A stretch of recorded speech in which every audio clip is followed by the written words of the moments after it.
प्यारे बच्चों, पुनः स्वागत है तुम लोगों का इस ई क्लास में।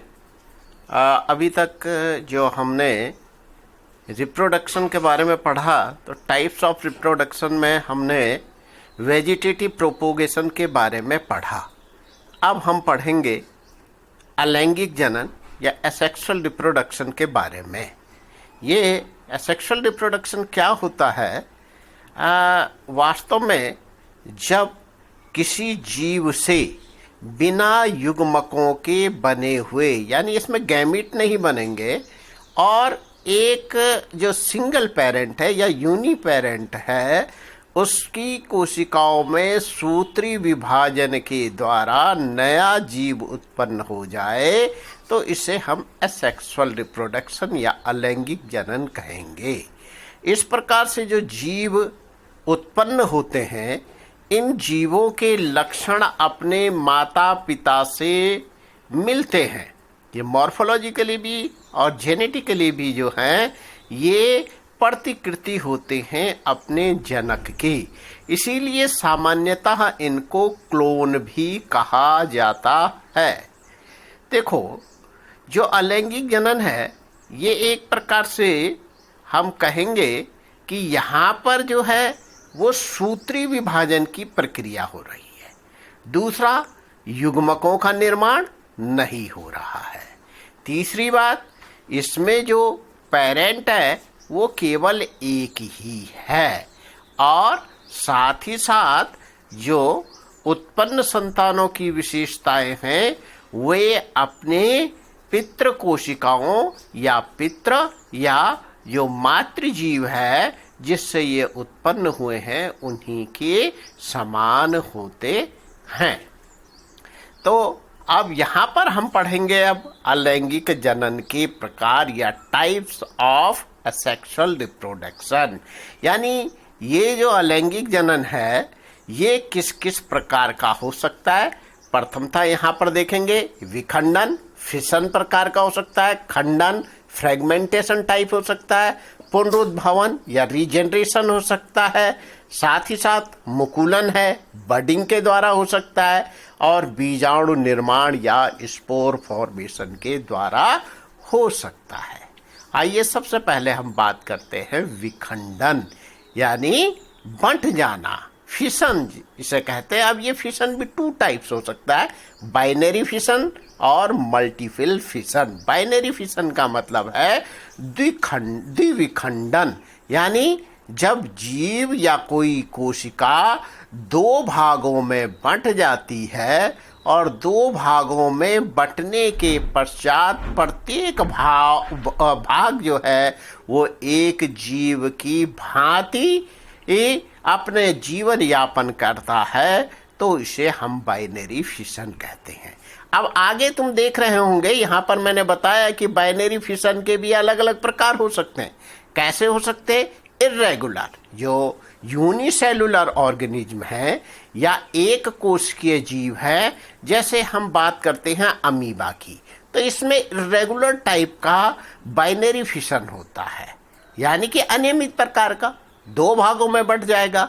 और ये जरूरी नहीं है कि दोनों भाग जो हैं वो बराबर हों या किस तल से हों, ये किसी भी तल से ये दो भागों में बढ़ सकता है। इस प्रकार से ये इर्रेगुलर बाइनरी फिशन होता है, और इसका उदाहरण है अमीबा।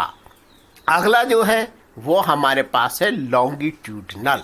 जब लॉन्गिट्यूडनल टाइप से, जैसे यूग्लिना इत्यादि जो जीव है, यूग्लिना ये भी एक यूनिसेलुलर ऑर्गेनिज्म है, इसमें लॉन्गिट्यूडनल यानी ऊर्ध्वाधर, ऊपर से नीचे की ओर जो है इसकी कोशिका बंट जाती है। अब ये ध्यान रखोगे कि इसमें जो है, जो दोनों भाग होंगे, दोनों भागों में केंद्रक का पार्ट जाना भी आवश्यक है। जब केंद्रक इसके भीतर जाएगा, तभी जाकर के वह दूसरे जीव के रूप में दूसरी कोशिका सरवाइव करेगी। अगला हमारे पास है वो है ट्रांसवर्स बाइनरी फिशन। ये पैरामीशियम में पाया जाता है। तुम लोग जानते हो कि पैरामीशियम जो है ये बाई न्यूक्लियर ऑर्गेनिज्म है, यानी कि इसमें दो न्यूक्लियस पाए जाते हैं, दो न्यूक्लियस जिसको कि हम माइक्रो और मैक्रो न्यूक्लियस कहते हैं। तो इसमें ट्रांसवर्स जो है बाइनरी फिशन पाया जाता है और दोनों ही भाग जो हैं वो फिर स्वतंत्र जीव की भांति विचरण करते हैं। नेक्स्ट इसी में जो विखंडन है या फिशन है, इसमें है मल्टीपल फिशन। मल्टीपल फिशन नाम से ही स्पष्ट हो रहा है कि जो कोशिका होगी वो केंद्रक के साथ बहुत सारे भागों में विभाजित हो जाएगी और वे सारे के सारे जो भाग हैं विखंडित भाग, वे स्वतंत्र जीव की भांति जीवन यापन करेंगे। और इसका उदाहरण है प्लाज्मोडियम। प्लाज्मोडियम तुम लोगों ने पढ़ा हुआ होगा कि जो मलेरियल पैरासाइट होता है ये प्लाज्मोडियम है। अब नेक्स्ट आते हैं हम खंडन पे, या जिसको हम फ्रेगमेंटेशन कहते हैं। फ्रेगमेंटेशन अर्थात किसी भाग का टूट करके अलग हो जाना, और वह भाग टूट करके जब अलग होता है तो वह स्वतंत्र जीव को उत्पन्न कर देता है। अगर हम प्राणियों की बात करते हैं तो प्राणियों में इसका उदाहरण है स्टारफिश, और अगर प्लांट्स की बात करते हैं तो ये एल्गी, स्पाइरोगाइरा जो है, इसमें खंडन विधि के द्वारा अलैंगिक जनन होता है। नेक्स्ट हमारे पास पुनरुद्भवन या रीजेनरेशन है। रीजेनरेशन में जब कोई पार्ट, शरीर का कोई हिस्सा किसी कारण से टूट करके अलग हो जाए तो उस अंग का पुनरुद्भवन हो जाता है, अर्थात वो अंग पुनः बन जाता है। जैसा कि लिजार्ड में तुमने देखा होगा, जो छिपकली होती है, छिपकली की पूंछ अक्सर टूट जाती है, टूटने पर तुमने देखा होगा कि कुछ दिनों बाद उसकी नई पूंछ निकल आती है। कुछ वैज्ञानिक इस पुनरुद्भवन को जनन की श्रेणी में नहीं रखते हैं, क्योंकि इसमें नया जीव उत्पन्न नहीं हो रहा है। वो इसे कहते हैं कि ये जो रीजनरेशन है ये केवल एक रिपेयरिंग की प्रक्रिया है। एनीवे, पुनरुद्भवन को भी अलैंगिक जनन के प्रकार में कभी कभी सम्मिलित कर लिया जाता है। अगला हमारे पास है मुकुलन या बडिंग। बड तुमने देखा होगा, बहुत से पुष्पों में तुम देखते हो कि पुष्प के खिलने से पहले क्या बनती है, बड बनती है, कलिका का निर्माण होता है। ठीक इसी प्रकार से जो निम्न श्रेणी के जीव हैं, एक बात ध्यान रखोगे, ये जो अलैंगिक जनन है ये निम्न श्रेणी के जीवों में ही पाया जाता है। निम्न श्रेणी के जीव है, यूनिसेलुलर ऑर्गेनिज्म है, या फिर जिनका जो बॉडी स्ट्रक्चर है वो टिश्यू लेवल तक है, उनमें ये अलैंगिक जनन पाया जाता है। अब मुकुलन में 2 टाइप्स हो सकते हैं, एक्सटर्नल बडिंग हो सकती है, इंटरनल बडिंग हो सकती है। एक्सटर्नल बडिंग में शरीर के भाग पे एक बड बन जाती है और यह उभार के समान रचना होती है जो शरीर के बाह्य भाग पर बन जाएगी। यूनिसेलुलर भी हो सकती है, मल्टीसेलुलर भी हो सकती है, और वो बड जो है वो टूट करके अलग होने पर नए जीव को उत्पन्न कर देती है।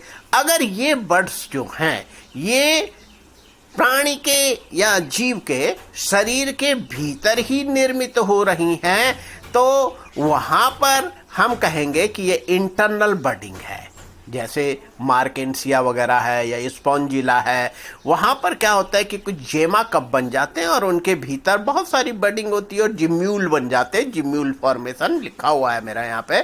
तो ये जिम्यूल जो होते हैं ये फिर बाद में नए जीव को जन्म दे देते हैं। अगला हमारे पास है बीजाणु निर्माण। बीजाणु निर्माण, बीजाणु जैसे तुम लोग जानते हो जो उच्च पादप है, उच्च पादपों में बीज का निर्माण होता है। तो यहाँ पर ये भी इस प्रकार से समझो हैं, तो ये भी एक प्रकार से बीज की ही भांति कार्य करते हैं, और लेकिन ये माइक्रो स्ट्रक्चर हैं, यानी कि बहुत सूक्ष्म रचनाएं होती हैं जिनमें कि केंद्रक पाया जाता है और जो अंकुरण के पश्चात नए जीव को उत्पन्न कर देती हैं।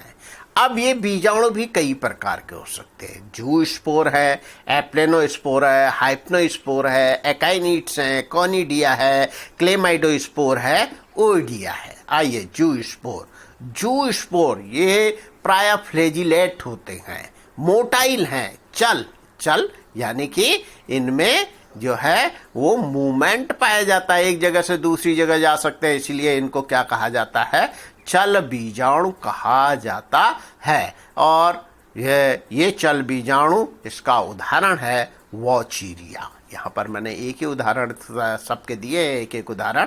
तो वॉचीरिया वगैरह में जो है ये जू स्पोर पाए जाते हैं। तुम देखोगे जो निम्न श्रेणी के जैसे एल्गी है या फंजाई हैं, कुछ बैक्टीरिया हैं, ईस्ट हैं, इनमें ज़्यादातर अलैंगिक जनन होता है और एक ही प्रकार के जीवों में एक या अधिक प्रकार के बीजाणुओं का निर्माण हो सकता है। नेक्स्ट हमारे पास है एप्लेनोस्पोर, लिखा है नॉन मोटाइल है, अचल है, फ्लैजिला नहीं पाए जाते हैं और इसका उदाहरण है कि स्पाइरोगैरा में भी इस प्रकार के एप्लेनोस्पोर बनते हैं और ये एप्लेनोस्पोर बाद में नए स्पाइरोगैरा को जन्म दे देता है। अगला है हाइप्नोस्पोर। एक्चुअली क्या होता है कि जब एडवर्स कंडीशन या प्रतिकूल परिस्थितियां पैदा हो जाती हैं तो बने हुए स्पोर्स के चारों ओर, जैसे तुम लोगों ने अगर अमीबा में पढ़ा होगा कि शिस्ट बन जाते हैं, ठीक उसी प्रकार से इसके बाहर भी थिक वॉल बन जाती है। और जब जो कंडीशन जो है वो फेवरेबल हो जाती है तो फेवरेबल कंडीशन में ये हाइप्नोस्पोर पुनः जीव को जन्म दे देते हैं, जैसे वॉचीरिया में। अगला आते हैं हम एकाइनिट्स। देखो हाइप्नोस्पोर और एकाइनिट्स में थोड़ा सा अंतर है। यहाँ पर भी जो है क्या होता है कि एक थिक वॉल यहाँ पर भी बनती है, लेकिन यहाँ पर जो पूरा का पूरा सेल है, यानी पूरी की पूरी जो कोशिका है, उस पूरी की पूरी कोशिका के बाहर जो है एक मोटी दीवार बन जाएगी ताकि यह एडवर्स कंडीशन को झेल सके और जीव नष्ट न होने पाए। जैसे उदाहरण है ब्लू ग्रीन एल्गी, नॉस्टॉक वगैरह जिसके अंतर्गत आते हैं, तो ये नीले हरे शैवालों में एकाइनिट्स बनते हैं। अगला हम आते हैं कॉनिडिया, जो एक्सटर्नल फॉर्मेशन होती है, उसमें कोनिडिया बनते हैं जो कि नॉन मोटाइल होते हैं। तुम्हें मैंने एप्लेनोस्पोर बताया था, वो भी नॉन मोटाइल थे, लेकिन वो क्या हैं, वो इंटरनल बन रहे हैं। और कोनिडिया जो है वो क्या है, एक्सटर्नल फॉर्मेशन हो रही है, जैसे कि एस्परजिलस में फंजाई है, एस्परजिलस में जो है ये क्या है, कॉनिडिया बनते हैं। ऐसे ही क्लेमाइडोस्पोर्स है, ये भी एडवर्स कंडीशन में बनती है, म्यूकर इत्यादि में इनका निर्माण होता है। ओइडिया है जो कि पूरा का पूरा जो तंतु है, कवक तंतु है, टूट करके अलग हो जाता है और अलग होने के बाद जो है वह नए जीव को जन्म देता है, जैसे कि म्यूकर में। तो इस प्रकार से यह जीवों में अलैंगिक जनन की विधियां थी या अलैंगिक जनन के प्रकार थे। लैंगिक जनन नेक्स्ट वीडियो में तुम लोगों को पढ़ाया जाएगा।